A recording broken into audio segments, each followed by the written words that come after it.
এখন আমরা আলোচনা করব ত্রিভুজের পরিকেন্দ্রকে নিয়ে। ত্রিভুজের পরিকেন্দ্র কাকে বলবো?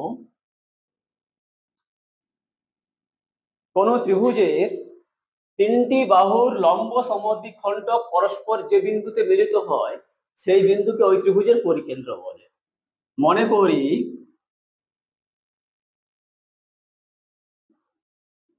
এবিসি একটা ত্রিভুজ, যার একটি বাহু এবি, দ্বিতীয় বাহু বিসি এবং তৃতীয় বাহু সি। এখন এই প্রত্যেকটি বাহুকে লম্ব সমদ্বিখণ্ডক করি। যদি লম্ব সমদ্বিখণ্ডক করি তাহলে তারা পরস্পর যে বিন্দুতে মিলিত হবে সেই বিন্দুটা যদি ও বিন্দু হয় তাহলে এই ও বিন্দু হবে ত্রিভুজ এবিসি এর পরিকেন্দ্র। ত্রিভুজটি যদি সূক্ষ্মকোণী হয়, ত্রিভুজটি যদি সূক্ষ্মকোণী হয় তাহলে পরিকেন্দ্র থাকবে ত্রিভুজের ভেতরে। ত্রিভুজটি যদি সমকোণী হয় তাহলে পরিকেন্দ্র হবে ত্রিভুজের অতিভুজের মধ্যবিন্দু। অতিভুজের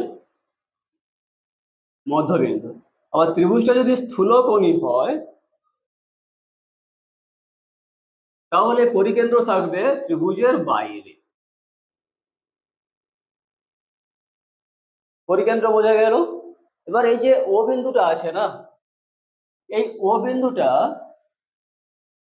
ও এ থেকে যে ডিস্টেন্স হয়, এই ও বিন্দুটার ওবি থেকেও সেই ডিস্টেন্স হবে, আর এই ও বিন্দুটার ওসি থেকেও সেই ডিস্টেন্স হবে।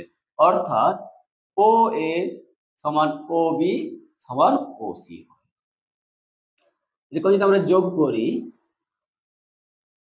তাহলে এখানে যে ও বি পেলাম, এখানে যদি যোগ করি এই যে ও সি পেলাম, এখানে যদি আমরা যোগ করি এই যে ও এ পেলাম, প্রত্যেকটার মান সমান হবে। এইবারে এই ত্রিভুজটার যদি আমি একটা প্রত্যেকটা শীর্ষবিন্দুকে স্পর্শ করে যায় এরকম যদি একটা বৃত্ত অঙ্কন করি, মানে এ শীর্ষবিন্দু, সি শীর্ষবিন্দু, ঘুরে ঘুরে এসে বি শীর্ষবিন্দু থেকে এসে ও বিন্দু, এরকম যদি আমি একটা বৃত্ত অঙ্কন করি কি বলবো, ত্রিভুজটার পরিবৃত্ত। তাহলে এই যে ত্রিভুজটা পরিকেন্দ্র হলো না, এই পরিকেন্দ্রটাই হবে এই যে বৃত্তটা, এই বৃত্তটার কেন্দ্র।